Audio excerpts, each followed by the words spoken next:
नमस्कार शेतकरी मित्रांनो, आपण पाहत आहात सत्याची शेती. कॉटन असोसिएशनने आपल्या अंदाजानुसार असं सांगितलं आहे की यंदा देशातलं कापूस उत्पादन हे गेल्या वर्षीच्या तुलनेत फक्त 2 ते 2.5% कमी राहील. पहिल्यांदा ऐकताना हा आकडा फारसा मोठा वाटत नाही, पण खरी चिंता पुढच्या मुद्द्यामधून वाढते. पुरवठा जास्त आहे तर वापर कमी आहे. असोसिएशनच्या म्हणण्यानुसार गेल्या वर्षीचा मोठा शिल्लक साठा अजूनही देशात आहे. कापसाची आयात वाढणार आहे, मात्र देशांतर्गत कापसाचा वापर घटणार आहे. म्हणजेच एकंदरीत काय तर पुरवठा मुबलक आहे पण मागणी कमी आहे.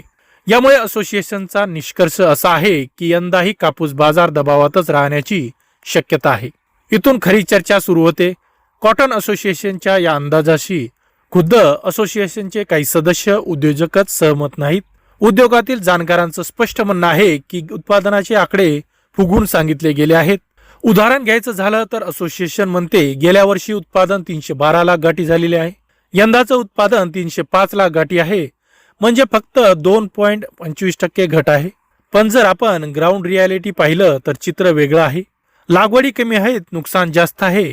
यंदा देशात कापसाची लागवड 3 ते 4% कमी झालेली आहे. मग प्रश्न असा पडतो की जर लागवड कमी झाली असेल आणि अनेक राज्यामध्ये पावसामुळे मोठं नुकसान झालं असेल तर उत्पादन फक्त 2% कसं कमी होऊ शकतं? याचा अर्थ असा लावला आहे की उत्पादकता वाढली आहे. पण वास्तव्यात आपल्याला सगळ्यांना माहित आहे की यंदा कापूस पिकासाठी परिस्थिती अजिबात पोषक नव्हती. म्हणजेच ग्राउंडवरील परिस्थिती आणि असोसिएशनचा अंदाज यामध्ये मोठी तफावत आहे. उद्योगातील जाणकारांच्या मते यंदा देशातलं प्रत्यक्ष कापूस उत्पादन 280 ते 385 लाख गाठीपर्यंतच मर्यादित राहील.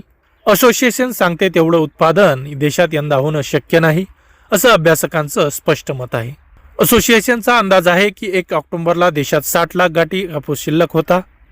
मात्र उद्योगाचं म्हणणं वेगळं आहे.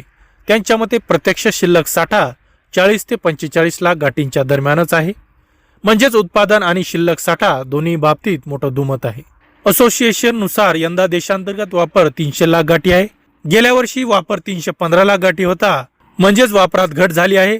आयातीबाबत गेल्या वर्षी 41 लाख गाठी आयात केली होती, तर यंदा 45 लाख गाठीपर्यंत आयात होऊ शकते. कारण 31 डिसेंबर 2025 पर्यंत आयातीवरील शुल्क काढून टाकण्यात आलेला आहे. आंतरराष्ट्रीय बाजारात भाव कमी मिळत आहेत. निर्यात यंदा साधारणतः 17 लाख गाठी स्थिरावेल असा अंदाज आहे.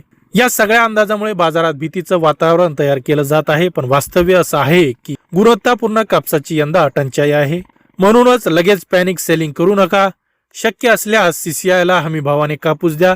हमी भाव आहे 8,110 रुपये. जर तुमच्याकडे दर्जेदार कापूस असेल तो हमी भावाच्या खाली विकू नका. थोडक्यात सांगायचं झालं तर असोसिएशनचा अंदाज जास्त पुरवठा दाखवतो, पण ग्राउंडवरील परिस्थिती वेगळी आहे. उत्पादन कमी आहे, गुणवत्ता कमी आहे. त्यामुळे सध्याच्या पातळीवर कापूस बाजार अचानक कोसळेल असं चित्र नाही. पुढच्या टप्प्यात आवक कमी होईल. आयात शुल्क लागू झालं तर बाजाराला निश्चितच आधार मिळू शकतो.